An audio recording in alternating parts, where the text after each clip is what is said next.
Bismillahirrahmanirrahim. Alhamdulillahi Rabbil Alamin. Alhamdulillahilladzi arsala rasulahu bil huda wa dinil haqq liyuzhirahu ala dini kullihi wa kafa billahi shahida. Ashhadu an la ilaha illallah wahdahu la sharika lah wa ashhadu anna Muhammadan abduhu wa rasuluh. Allahumma salli wa sallim wa barik ala abdika wa rasulika Muhammad wa ala alihi wa sahbihi wa man sara ala nahjihi wa ihtada bihadihi wa istanna bisunnati ila yaumiddin. Amma ba'du. Muslimin dan muslimat, para pelajar, para jemaah, para penuntut ilmu, para pencinta Al-Quran dan Sunnah, Assalamualaikum warahmatullahi wabarakatuh. Alhamdulillah, syukur kita pada Allah Azza wa Jalla pada pagi ini 13 Ramadan ataupun 14 ikut Mekah 1447 bersamaan dengan 3 hari bulan 3 2026, kita dapat mulakan pengajian kita dalam tafsir surah Ibrahim alaihi wa ala nabiyyina salatu wassalam. Surah Ibrahim, surah yang ke-14,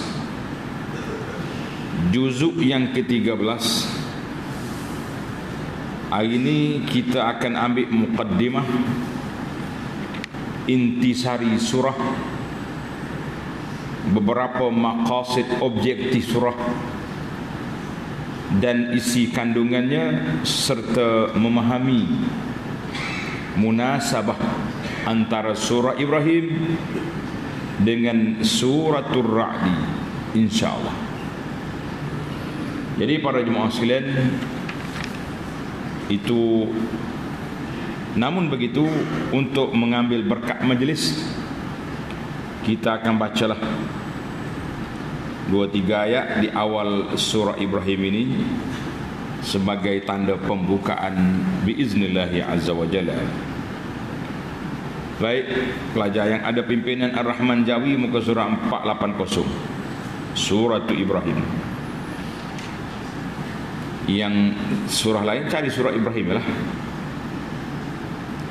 A'udzu billahi minasy syaithanir rajim. Bismillahirrahmanirrahim. Alif lam ra. Kitabun anzalnahu ilayka litukhrijan nasa minadh dhulumati ilan nur, minadh dhulumati ilan nur biizni rabbihim ila siratil azizil hamid.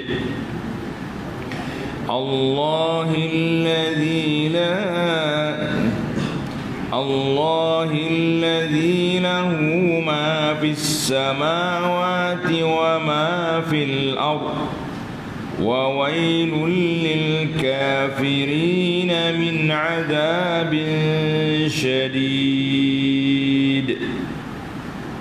Itu tanda janji kita 2 ayat. Esok kita sambung, insya-Allah.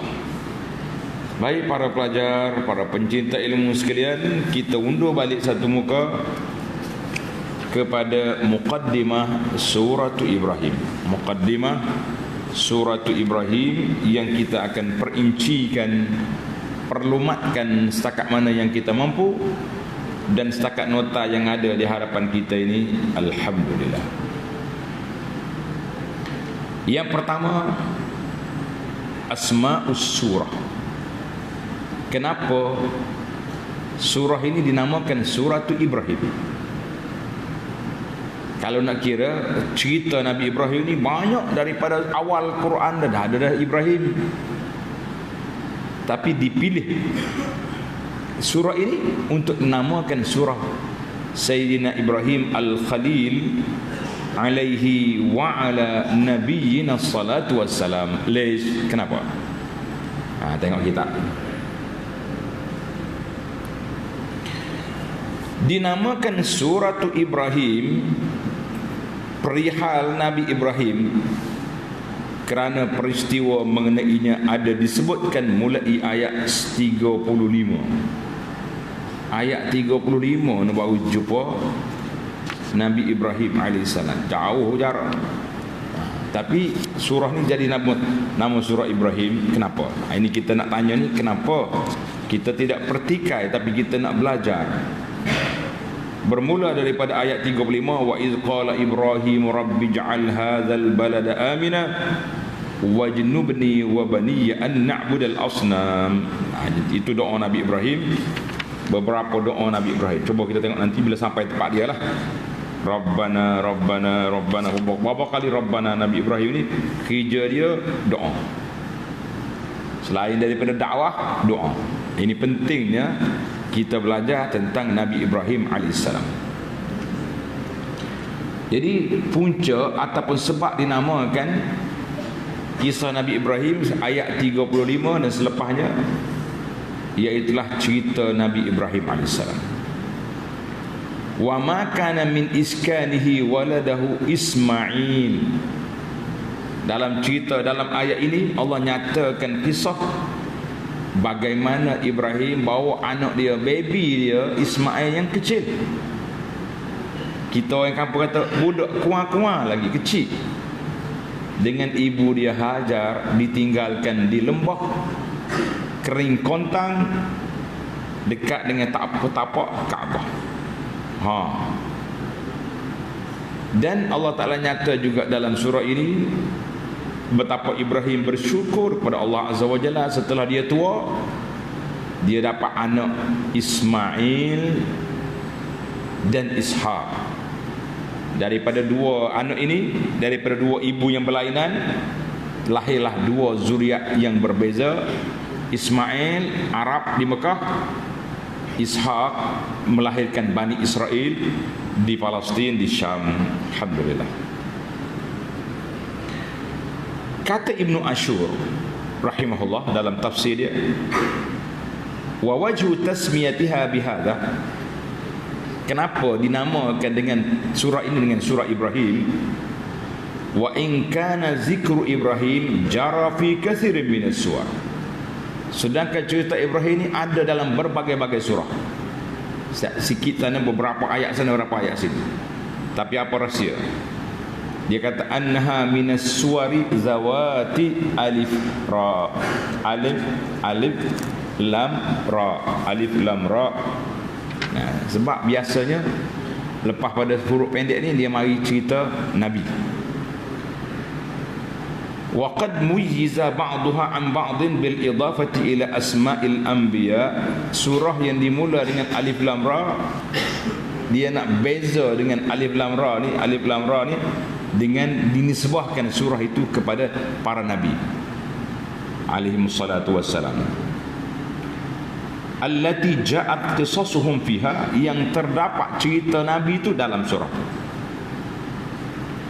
Au ila makani bi'sati ba'dihim, ataupun dinisbahkan surah alif lam ra ini kepada tempat nabi, seperti suratul Hijri, surah Al-Hijri.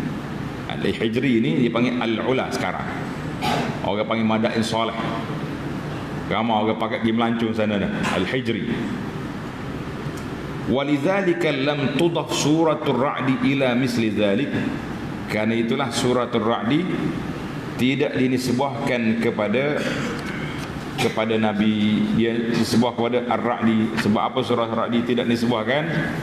Sebab dia malah ada tambahan. Dia panggil ada tambahan, li'annaha mutamayyizatun bi fatihati bi ziyadati harfi mim. Sebab dia ada alif lam mim ra. Maka surah ni tidak disebutkan kepada Nabi. Walaupun cerita Nabi banyak. Dalam surah Ar-Ra'd ada cerita Nabi, tapi tidak disebutkan. Jadi Itu rahsia yang dikorek oleh Imam Ibnu Ashur rahimahullahu ta'ala. Cuba perhati tengok, alif lam ra, alif lam ra. Tapi dalam surah Tur-Ra'd alif lam mim ra, maka surah ini nisbah kepada ra, kepada guru, tidak nisbahkan kepada Nabi alaihi wassalatu wassalam. Hadza sirrun min asrari al-Quran. Baiklah, jelas itu kan. Wa qad ja'at ba'dul athar, telah terdapat beberapa riwayat daripada salaf fiha tasmiyatu hadhihi surah bi surat Ibrahim, yang menyebut surah ini nama dia surah Ibrahim. Alhamdulillah. Banyak lagi lah kalau kita nak panjang, tapi cukup setakat tu. Baik, tengok kepada muqaddimah tafsir. Sesalah kita tentang tasmiyatus surah, nama surah beres. Yang kedua, surah ini diturunkan di Makkah. Dia panggil suratu Makkiyatun. Surah Ibrahim Makkiyatun. Surah ini diturunkan di Makkah. Wa huqiyal ijma' ala kauniha makkiyah illa ayat. Sepakat ada para ulama mengatakan bahawa surah ini Makkiyah, kecuali ada ulama kata satu ayat atau dua ayat Madaniyah. Duduk dalam surah Makkiyah. Manakah ayat dia? Tengok. Qala Ibnul Jauzi rahimahullah, dia kata apa? Surah Ibrahim Makkiyatun min ghairi khilafin alimnahu bainahum. Surah ini surah Makkiyah. Secara asasnya surah Ibrahim Makkiyah, illa ma ruwiya an Ibni Abbas wa Qatadah. Ada riwayat daripada Ibn Abbas dan Qatadah mengatakan bahawa dua ayat Madani. Ayat mana? Ayat 28. Alam tara ilal ladzina baddalu ni'matallahi kufra wa ahallu qaumha daral bawar. Ayat 28. Ini dia panggil, dan selepas pada dia tu 29, itu ayat Madani. Kata Al-Fayruz Abadi dalam kitab dia Basairu Zawit Tamyiz, satu ayatnya. Ayat mana? Ayat 28 saja. Wallahu a'lam. Kita tak sudah faham panjang. Kita naknya memahami situasi ayat Al-Quran itu diturunkan, memahami situasi ayat Al-Quran itu diturunkan di mana. Baik. Berapakah bilangan ayat? Mengandungi 52 ayat. Mengandungi 52 ayat. 52 ayat. Baik, habislah kita pergi berpindah kepada maqasidus surah. Objektif surah ni Allah nak cerita apa kepada kita? Yang pertama, at-tazkiru bi ni'amillahi 'alan nas. Allah Taala nak peringatkan nikmat Allah Taala banyak dicurahkan kepada kita. Wa tahriduhum 'ala syukriha. Allah galakkan kita supaya bersyukur dengan nikmat yang dianugerahkan. Wa tahziruhum min juhudiha wa kufriha.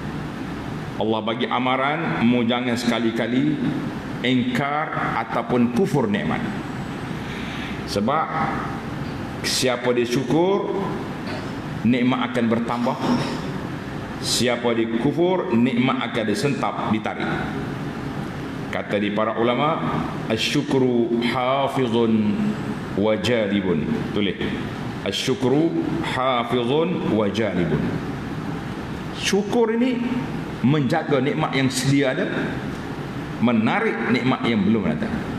Dengan kita syukur, Allah Ta'ala akan beri pada nikmat yang kita tak ada lagi, dan menjaga nikmat yang sudah ada. Alhamdulillah. Mudah-mudahan kita selamat di dunia, aman di akhirat. Amin. Al-maqsad as-sani, yang kedua, bayanu haqiqatir risalah, menyatakan hakikat kerasulan. Wa wahdati da'wati rasul, dan dakwah rasul satu je, ani'budullah wajtanibut taghut. Semua rasul ajak orang kepada tauhid kepada Allah dan menjauhkan diri pada taghut. Semua rasul. Wa ma'rakatihim ma'al mukhalifin, dan peperangan mereka, perlawanan mereka bersama dengan orang-orang yang menentang dakwah dia. Lawan. Wa ma'alihim, dan apa yang berlaku pada mereka, maka itu yang terjadi. Ini dua objektif surah kita ni. Alhamdulillah. Baik, kita pergi kepada poin utama yang ada dalam surah ini. Ada beberapa poin utama. Mawdu'atus surah, isu-isu utama dalam surah ini apa? Min ahamil mawdu'atil lati tanawalat hazihi surah. Yang pertama, zikrul Quranil Karim. Allah Ta'ala sebut tentang sifat kedudukan Al-Quran. Al-Quran ini kitabu hidayatin wa bayan, kitab petunjuk dan penjelasan kepada petunjuk. Dan menyebut tentang kekuasaan Allah di pada langit dengan bumi. Dan Allah Ta'ala utuskan mana-mana rasul dengan bahasa yang dipahami oleh kaum dia, yang dipahami oleh kaum dia. Dua, zikru qissati Musa alaihissalam. Allah Ta'ala sebut cerita Nabi Musa alaihissalam dan nikmat Allah Ta'ala ke atas kaumnya apabila Allah selamatkan mereka daripada ancaman Fir'aun. Dan menyebut beberapa cerita beberapa orang Nabi bersama kaumnya. Dan Allah Ta'ala nyatakan contoh al-muhawarat, dialog, berdebat yang berlaku di antara Rasul dengan umatnya. Dan akhirnya Allah Ta'ala timpakan balasan azab kepada orang-orang yang zalim yang mendustakan dakwah Nabi mereka. Isu yang ketiga, al-muhajjatu baina ahli an-nari ad-du'afa walladzina istakbaru. Allah Ta'ala cerita dalam surah ini perbalahan, perdebatan sama-sama ahli neraka. Dia balas sama dia mula-mula. Awaklah dulu. Ahli neraka pengikut-pengikutnya lemah dengan bos-bos, dengan geng-geng VIP hok menyesatkan mereka, dia balas. Dan juga perbalahan mereka dengan syaitan dalam neraka. Kemudian Allah Ta'ala sebut keadaan ahli syurga dan nikmat-nikmat yang diperolehi. Allahumma ja'alna min ahli jannah, ya Allah jadikan kami dari kalangan ahli syurga-Mu ya Rabb. Kemudian Allah Ta'ala nyatakan pertembungan di antara kalimah iman dengan kufur, belalah sama-sama. Summa zikru halil kufar, Allah Ta'ala sebut keadaan puak kafir. Puak kafir ni dia hidup senang molek-molek, dia pergi syirik, derhaka pada Allah. Wa ahallu qaumahum daral bawar, Allah Ta'ala binasakan kedudukan mereka, negeri mereka dengan sebab kufur dan syirik. Kemudian Allah Ta'ala sebut sifat orang mukmin yang sentiasa taat kepada Allah Azza wa Jalla, mendirikan salat, sedekah dan infak secara rahsia dan secara zahir semata-mata kerana Allah Azza wa Jalla. Isu yang keempat, zikru ba'di ni'amillahi ala khalqihi. Allah sebut beberapa nikmat dia kepada makhluk dia. Kita jumpa nanti insya-Allah. Yang kelima, baru sampai kepada tajuk surah. Ayat 35, khabaru Ibrahim alaihissalam. Allah Ta'ala sebut cerita Nabi Ibrahim alaihissalam dan ibadat dia kepada Allah Subhanahu wa taala. Dia meninggalkan sembahan berhala, dia ajak orang kepada sembah Allah dan berdoa. Nabi Ibrahim alaihissalam bermunajat dia kepada Allah supaya Allah Ta'ala jagakan anak cucunya dengan sifat tauhid kepada Allah Azza wa Jalla.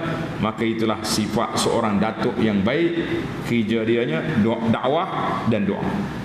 Kita ingat, kita kena kembar dua, dakwah, doa. Dakwah ajak orang, doa kita dengan Allah. Jadi biar kita hubungan kita dengan Allah mantap, sentiasa berdoa, bermunajat. Hubungan di antara kita dengan manusia, ajak, dakwah, seru. Orang Kelantan kata kecek, panggil, buatlah gapo-apa biar jadi. Masya-Allah.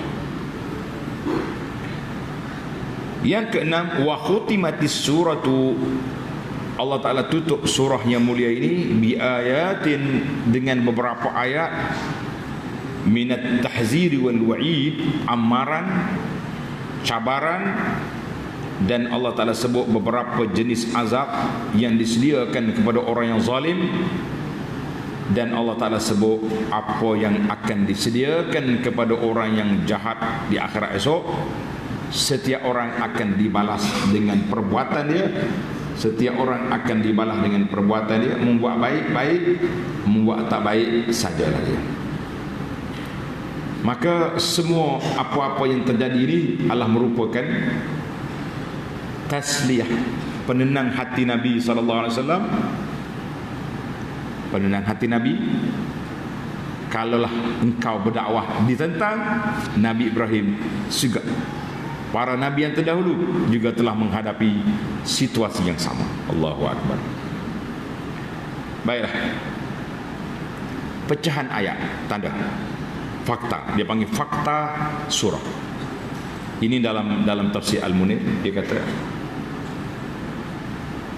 yang pertama Allah Ta'ala sebut tentang Al-Quran. Ayat yang pertama tentang Quran, tentang keagungannya. Kemudian ayat 5 hingga 8, 5 hingga 8 Allah Ta'ala sebut cerita Nabi Musa AS dan dakwah dia. 5 hingga 8. Baik. Adapun yang kedua, dakwah Nabi Ibrahim, doa dia, permohonan dia, bermula daripada ayat 35 sehingga 41. 35 hingga 41. Dialog ataupun debat sama-sama ahli neraka, pengikut dengan bos. Ayat 19 sehingga ayat 23. Allah Ta'ala buat bandingan kalimah yang baik, kalimah tayyibah, dengan kalimah yang buruk, seperti pokok yang baik dengan pokok yang buruk. Ayat 24 sehingga ayat 27. Yang seterusnya at-tazkir, Allah Ta'ala peringatkan huru hara hari kiamat dan amaran keras kepada orang-orang yang zalim, iaitulah ayat 42 sehingga ayat 52.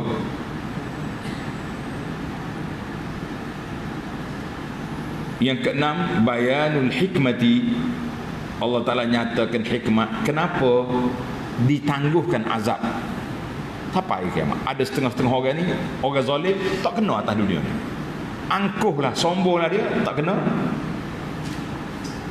Di akhirat baru kena. Wa huwa ma khutimat bihi surah, iaitulah penamat surah ini, ayat 51 dan 52. Alhamdulillah. Itu dari sudut apa? Dari sudut orang panggil fakta pecahan ayat surah Ibrahim. Senang kita nak tadabbur, kita tahu nak poin-poin tu. Baik. Sekarang kita masuk kepada intisari kandungan daripada pimpinan Ar-Rahman, muka surah 479. 479.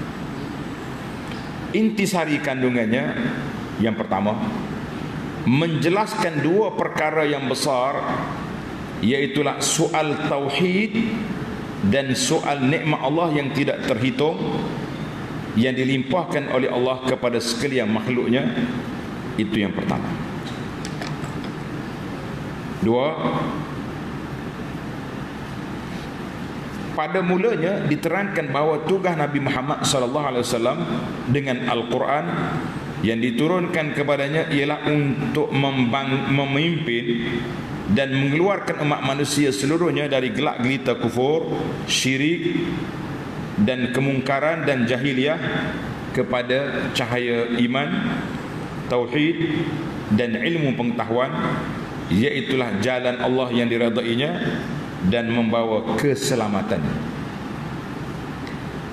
Tiga, Dengan tujuan menerangkan hakikat inilah Allah Ta'ala telah mengutuskan Rasul-Rasulnya alaihimussalatu wassalam pada masa yang lalu kepada kaum masing-masing silih berganti. Oleh kerana banyak di antara manusia tetap berdegil dalam kekufurannya, lalu diberi amaran bahawa mereka akan ditimpa dengan azab seksa apabila sampai tempohnya. 5. Yang keempat. Setelah itu Allah Ta'ala memberikan misal perbandingan antara iman dengan kufur. Bandingan kalimah iman dan tauhid adalah ibarat sebatang pokok pohon yang baik, yang tegak berdiri dengan gagahnya, pangkalnya bertunjang di bumi dan pucuknya menjulang ke langit. Ia sentiasa mengeluarkan buah yang lazat dengan izin Allah. Demikian halnya orang yang beriman, yang tetap teguh imannya dan tidak putus-putus amal kebajikannya, akan mencapai kejayaan di dunia dan kebahagiaan di akhirat. 5. Masih lagi dalam bandingan. Bandingan kalimah kufur dan syirik pula adalah ibarat sebatang pohon yang tidak berguna, yang terbongkas akarnya dan tidak bertapak untuk tegak hidup. Demikian halnya orang kafir yang tidak mempunyai tapak pendirian yang menjamin keselamatannya, dan sebagaimana pohon yang tidak berguna itu tidak mengeluarkan melainkan buah yang pahit, maka demikianlah amal perbuatan orang kafir tidak mendatangkan sebarang faedah kepadanya pada hari akhirat kelak. Baru yang kelima. 5. Diterangkan lagi bahawa langit dan bumi dan segala isinya yang telah dijadikan oleh Allah Ta'ala itu adalah merupakan nikmat yang dilimpahkannya kepada sekalian makhluknya. Bahkan ia telah memberi kepada umat manusia sebahagian dari tiap-tiap apa jua yang mereka berhajat kepadanya. Kalaulah umat manusia menghitung nikmat-nikmat Allah, sudah tentu mereka tidak akan dapat menentukan bilangannya. Kita nak tentu bilangan tak boleh, tapi kita kena ingat nikmat Allah, baru kita syukur. Sebenarnya manusia yang engkar, sangat suka menempatkan sesuatu pada bukan tempatnya, lagi sangat tidak menghargai nikmat Tuhannya, tidak bersyukur kepadanya. Allahu Akbar. Yang keenam, sebelum itu Allah Ta'ala menegaskan bahawa sesiapa yang bersyukur akan ditambahi nikmat yang berganda-ganda, dan sesiapa yang kufur ingkar akan ditimpa bala bencana dan azab sengsara. 7. Surah Ibrahim ini diakhiri dengan menegaskan hakikat tauhid yang dijelaskan dalam Al-Quran dengan berbagai-bagai cara, supaya orang-orang yang punya akal fikiran beringat dan mengambil iktibar. Mudah-mudahan kita yang duk belajar tadabbur tafsir ringkas-ringkas ini, tadabbur nipis-nipis ni, mendapat manfaat daripada apa? Daripada hikayat, kisah, iktibar yang Allah Ta'ala sebut dalam kitab yang mulia ini, khususnya dalam surah Ibrahim yang kita baca ini. Sebab hayatu Ibrahim, kehidupan Nabi Ibrahim dengan anaknya adalah kehidupan tauhid, tawakal yang sangat tinggi, yang tidak ada tolak bandingnya. Tuan-tuan boleh tengok secara detail dalam buku yang saya usahakan ni. Nama dia Makkah Al-Mukarramah, kelebihan dan sejarah. Makkah Al-Mukarramah, kelebihan dan sejarah, di mana dalam buku ini kita cerita, walaupun tidak lengkap detail full, tapi ada cerita tentang pembangunan Makkah berkait dengan hayat Ibrahim dan anaknya Ismail dan isterinya Hajar, dan zuriat yang paling utama yang dilahirkan oleh Ismail, iaitulah Nabi kita Muhammad sallallahu alaihi wasallam. Sebagai perbincangan terakhir, munasabatuha lima qablaha, munasabah ayat surah Ibrahim dengan suratul Ra'd. Yang pertama, hadhihi surah imtidadun lima zukira fi surah Ar-Ra'd. Beberapa isu surah Ibrahim ini sambungan, kesinambungan kepada surah isu yang disebut dalam surah Ar-Ra'd. Wa tawdihun lima ujmila fiha, menjelaskan apa yang secara umum dalam surah Ibrahim dijelaskan di sini. Fa kullum minhuma tahaddasa 'anil Qur'an. Dua-dua surah ini menyebut tentang Al-Quran. Alif Lam Ra, Alif Lam Mim Ra dalam Ar-Ra'd. Dalam surah Ar-Ra'd Allah Ta'ala sebut Al-Quran apa ni? Man Arabiyyah, ayat 37. Dalam surah ini, surah Ibrahim, hikmat diturunkan Quran untuk mengeluarkan manusia daripada gelap kufur syirik kepada iman, litukhrijan nas minadh dhulumati ila nur. Jadi kerja fungsi Quran besar.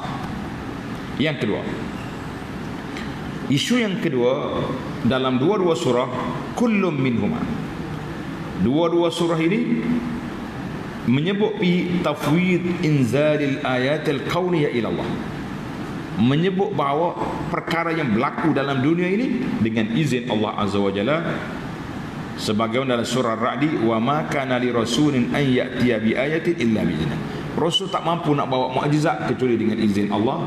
Surah Ar-Ra'd ayat 38. Dalam surah Ibrahim ayat 11, wa ma kana lana an na'tiyakum bi sultanin illa bi iznillah. Kami tak mampu nak bawa mana-mana mukjizat kecuali dengan izin Allah.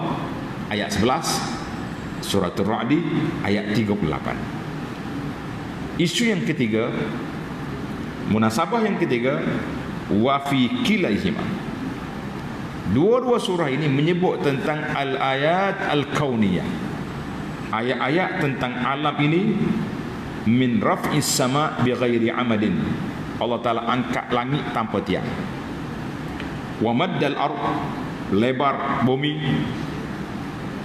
Allah Ta'ala atur perjalanan matahari dan bulan tak pernah aksiden.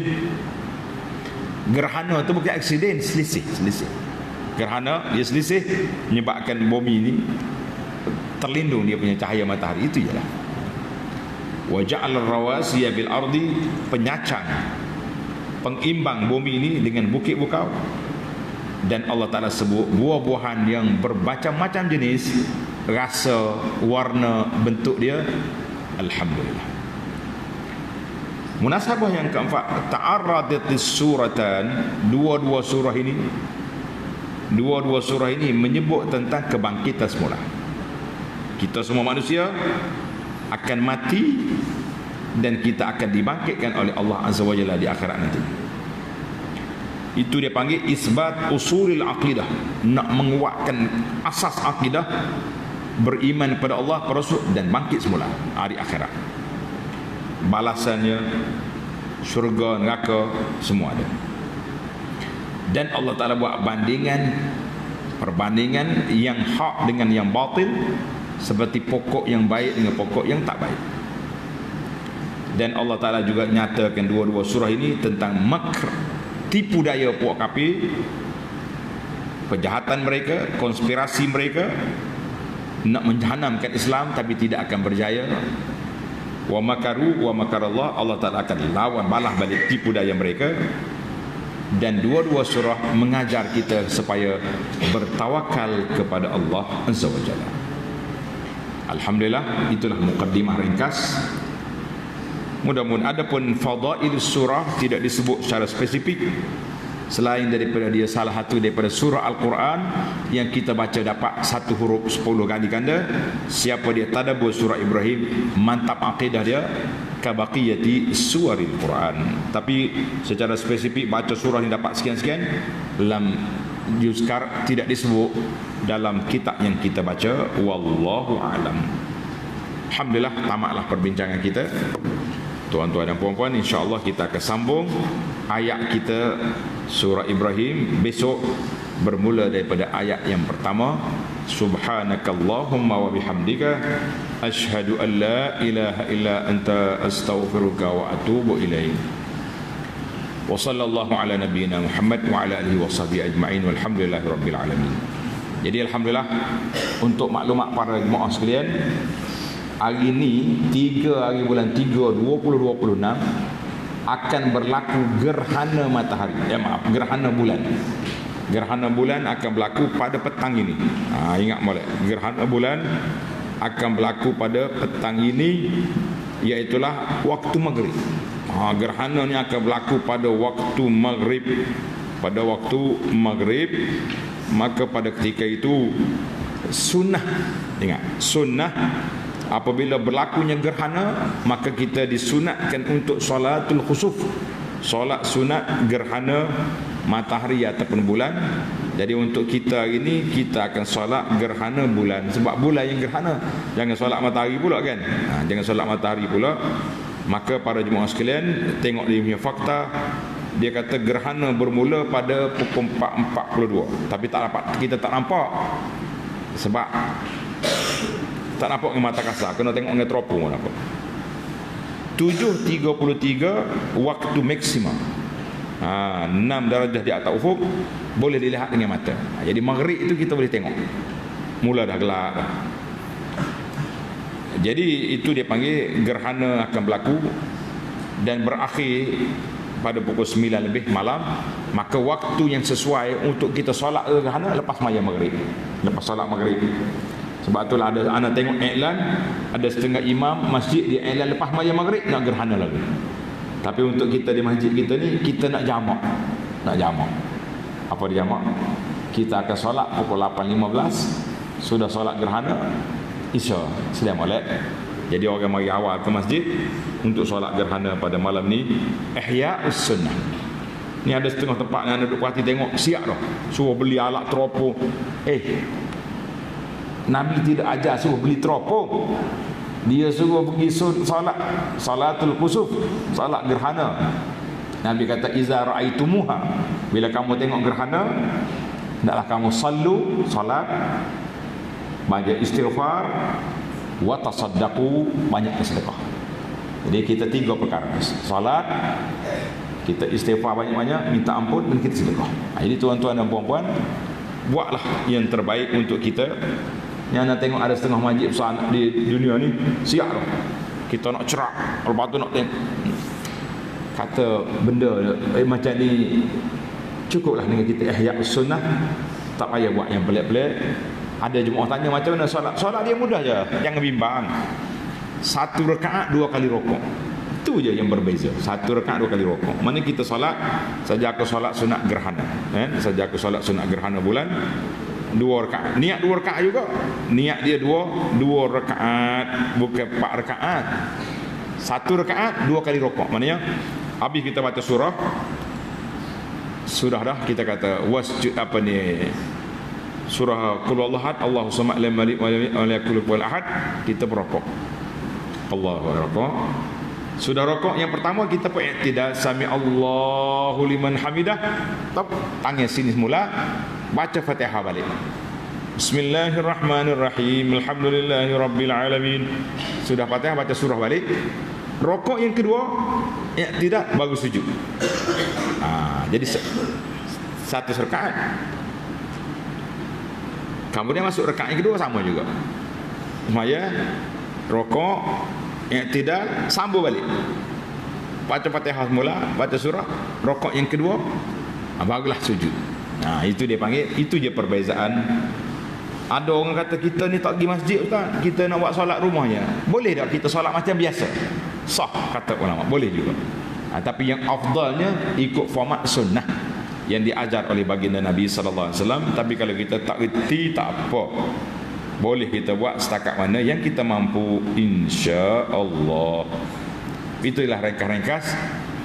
Tak payah payah Kalau maya di rumah baca, hak sunatnya kita baca panjang surah sampai hatta yang jadi, sehingga apa dia ni, sehingga terbit cerah balik bumi, matahari ke bulan tu cerah balik. Tapi kalau kita tak mampu, tak apalah. Kemampuan kitanya taraf OKU je kitanya. Boleh baca wal asri dengan keluar Allah. pun tak apa. Yang tak apanya langsung tak buat. Duk sibuk dengan nak makan colik dengan moreh. Dah, duk sibuk dengan buffet Ramadan beratus-ratus bayar, sunnah ditinggalkan. Kita kata kenapa begitu bang? Sunnah ini satu sunnah yang dianjurkan oleh Nabi sallallahu alaihi wasallam. Kenapa kita tidak nak ihyakan dia? Maka kita cuba ihyakan dengan melakukan yang terbaik. Selepas solat, eloknya imam bagi tazkirah tentang apa yang berlaku dalam peristiwa gerhana yang berlaku zaman Nabi sallallahu alaihi wasallam. Insya-Allah tuan-tuan kasa nak tengok je di Facebook Abu Anas tu, kita letak situ link beberapa kuliah yang telah saya sampaikan tentang kaifiat salatul khusuf dan juga isi-isi khutbah ataupun nasihat yang disampaikan oleh baginda Nabi sallallahu alaihi wasallam kepada masyarakat yang berlaku ketika itu. Mudah-mudahan sunnah dihidupkan, pahala kita bertambah, makin kuat sunnah hidup, makin terpadamnya perkara-perkara bid'ah dan mungkar biiznillah azza wajalla. Jadi syorkanlah kepada imam-imam di tempat tuan-tuan masing-masing supaya bagi tahu awal-awal lagi hari ni, kalau imam itu tak pandai, cari orang yang pandai, ihyakan sunnah. Sama ada lepas salat maghrib terus ataupun qubailal isya boleh juga. Lepas isya tu kita nak tarawih kan? Di tarawih kita jamak di antara dua sunnah menarik insya-Allah. Subhanakallahumma wa bihamdika asyhadu an la ilaha illa anta astaghfiruka wa atubu ilaik. Wa sallallahu ala nabiyyina Muhammad wa ala alihi wa sahbihi ajma'in walhamdulillahi rabbil alamin. Wassalamu alaikum warahmatullahi wabarakatuh.